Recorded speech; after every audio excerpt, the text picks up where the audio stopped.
Pais amados, tudo bem? Estamos aqui pelo porto da cidade de Corumbá. É isso aí, fronteira com a Bolívia. Graças a Deus estamos aqui neste lugar. Esses dias eu estava em contato com os irmãos lá de La Paz. Eu vou deixar aqui algumas fotos do trabalho feito pelo irmão Juan Maceda.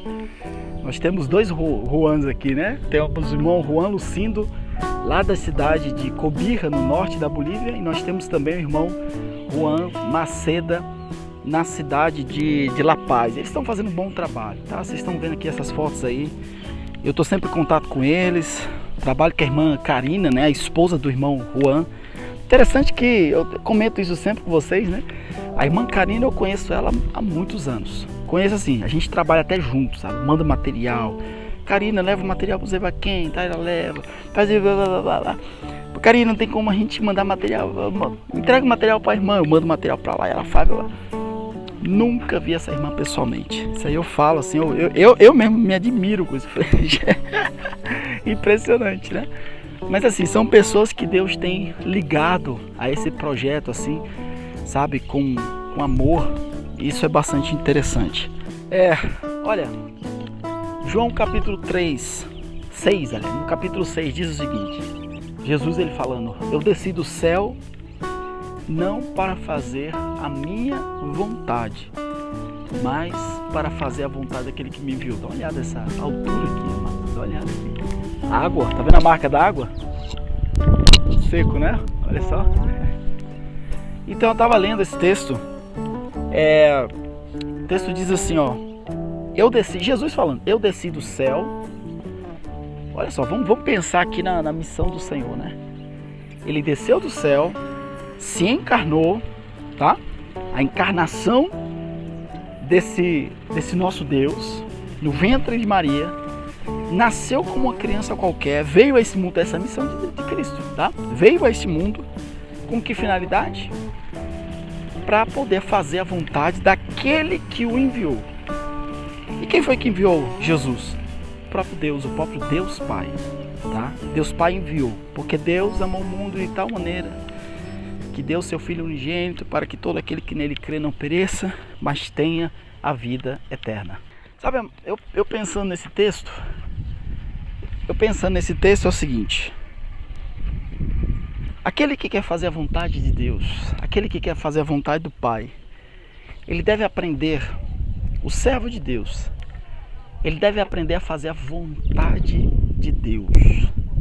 Não é a sua própria vontade. Você não vive a sua própria agenda. Você não é correto isso, sabe? Não é certo isso. Você viver a sua própria agenda, fazer a sua própria vontade. Eu estou fazendo isso porque eu gosto, porque eu quero, é a minha vontade, tá? Sabe, quando a gente fala de vontade, a gente vai ter sempre duas aí que guerreiam. São duas forças, né? É a nossa vontade e a vontade de Deus. E nessa questão de você escolher a sua vontade ou a vontade de Deus, entra as guerras. E uma vez alguém me falou o seguinte: pastor, o que é mais difícil? Quais são as decisões mais difíceis de você tomar quando você faz a obra de Deus, tá? Quais são as decisões mais complicadas? Será que você deixar o emprego? O caso da Mina, né? A minha esposa, na época ela ganhava muito bem, né? A Mina estava no Japão. Ela ganhava bem, as férias dela ia para a Austrália, ia para Seul, visitar a igreja lá do pastor Ponhong-Chu, o pastor que faleceu, aquela igreja enorme. Mas assim, Deus falou muito forte com a Mina para ela deixar toda essa vida e ela fazer o trabalho de missões. Ela estava numa igreja assim, muito envolvida em missões, tá? E Deus começou a falar com ela. E para mim isso foi muito importante, né? Eu orava muito a Deus para casar com uma pessoa assim. Realmente, essa é uma decisão difícil. No meu caso, eu não tinha um bom emprego na época. Mas eu tinha meus alvos. Eu queria ser militar, eu tinha entrado no quartel, eu estava estudando para fazer um curso de sargento, pensava fazer não sei o que, fazer curso não sei de que. E meu alvo era o seguinte: militarismo. Meu negócio era ser militar. Então um dia Deus veio e falou comigo. O Senhor veio e falou ao meu coração. E assim como a mina deixou tudo, largou, deixou de lado, aconteceu comigo. Quando Deus falou comigo, meu irmão, tirei todos aqueles alvos ali, aquilo ali perdeu, tá? Para dar espaço a viver a vontade do Senhor. Mas sabe, as piores decisões que você faz, piores assim, as mais difíceis, né? Que você assim, você tem que neutralizar completamente a razão humana. É quando você tem que fazer uma decisão pelo um ponto espiritual e outro ponto espiritual. Vou dar um exemplo, aconteceu comigo também. Santa Cruz, cheguei em Santa Cruz, eu queria abrir uma igreja. E durante a caminhada o Senhor nos dá uma revelação: você não vai abrir uma igreja, você vai trabalhar com trabalho evangelístico. Foi fácil um negócio desse? Claro que não. Eu estava ali entre escolher uma situação espiritual, que é abrir uma igreja, trabalhar com uma igreja, e um outro ponto que também é espiritual é você trabalhar na área evangelística. Mas aí a questão é, o que eu tinha que escolher? Qual que?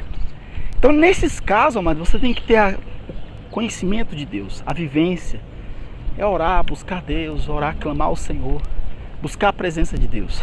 Em Atos capítulo 16, a palavra de Deus fala do apóstolo Paulo que ele queria pregar o evangelho na Ásia. E o Espírito Santo proibiu de pregar o evangelho na Ásia.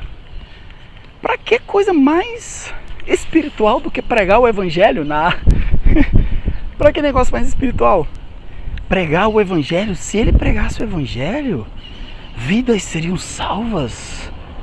Se ele falasse do evangelho, as vidas conheceriam Jesus Cristo, o apóstolo Paulo.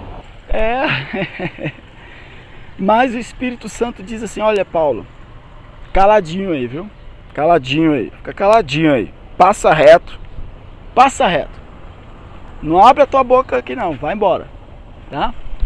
O Espírito de Deus proibiu Paulo de pregar o evangelho. Para que negócio mais complicado que isso? Para alguém que vive. Eu acho que Paulo, quando ele olhava assim, ele levantava a cabeça, ele olhava assim para a Ásia, falava: meu Deus, e se eu alcançar esse povo, se eu falar? Mas o Espírito Santo disse não, tá? É isso aí, gente, eu já vou voltar. Eu já fui lá do outro lado, ó. Fui lá, andei ali nos barcos, que tal. Agora eu vou voltar para casa. Então, são situações difíceis, tá? É difícil, é complicado, não é fácil.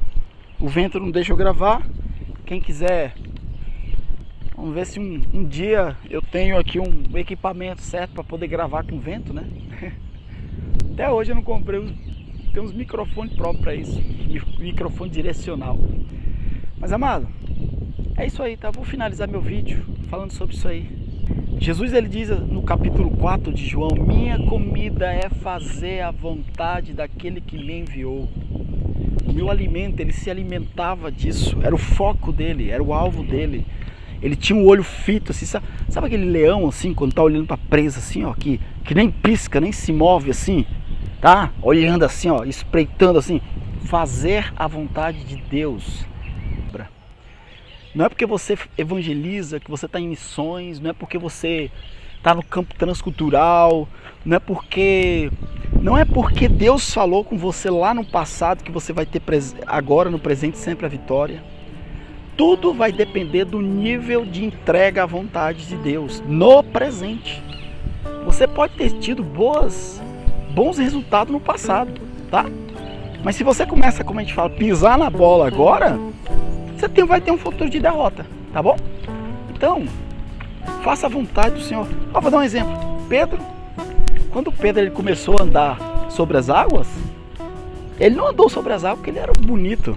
Ele andou sobre as águas porque o Senhor deu a palavra para ele. Deus deu a palavra para Pedro: vem, Pedro. Deus não deu a palavra para os outros discípulos, que eles ficaram lá dentro do barco. Mas o Senhor falou para Pedro: vem, Pedro. Aí Pedro pegou, colocou o pé fora da água e começou a andar sobre as águas. Amado, o segredo de você andar sobre as águas, viver uma vida de milagre de Deus, é você viver a vontade de Deus, viver a palavra do Senhor. Tá bom? Fechou? Um abração para vocês. Até mais.